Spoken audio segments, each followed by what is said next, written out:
வணக்கம். Hitech news TV செய்திகள்.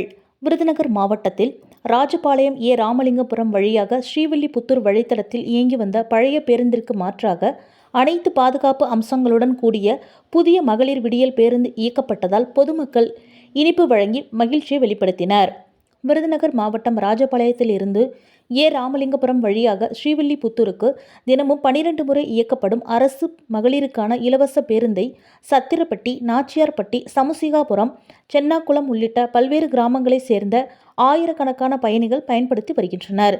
ஏற்கனவே இயங்கிய பழைய பேருந்தால் விபத்து அபாயம் இருப்பதாக அச்சம் தெரிவித்த பயணிகள் புதிய பேருந்து இயக்க வேண்டும் என்று கடந்த 5 வருடங்களாக கோரிக்கை விடுத்து வந்தனர். இந்நிலையில் பொதுமக்களின் கோரிக்கையை ஏற்று அந்த வழித்தடத்தில் அனைத்து பாதுகாப்பு அம்சங்களுடன் கூடிய புதிய பேருந்து இயக்கப்பட்டது. இதனால் தங்களின் நீண்ட வருட கோரிக்கை நிறைவேறிய மகிழ்ச்சியில் ராமலிங்கபுரத்தில் அதிகாலையில் நடந்த தொடக்க நிகழ்ச்சியில் பேருந்திற்கு மாலை அணிவித்து வழிபாடு நடத்தினர். பின்னர் பொதுமக்கள், ஓட்டுநர், நடத்துனர் அனைவருக்கும் இனிப்புகள் வழங்கி மகிழ்ந்தனர். இந்நிகழ்ச்சியில் மக்கள் பிரதிநிதிகள் மற்றும் கிராம மக்கள் கலந்து கொண்டனர்.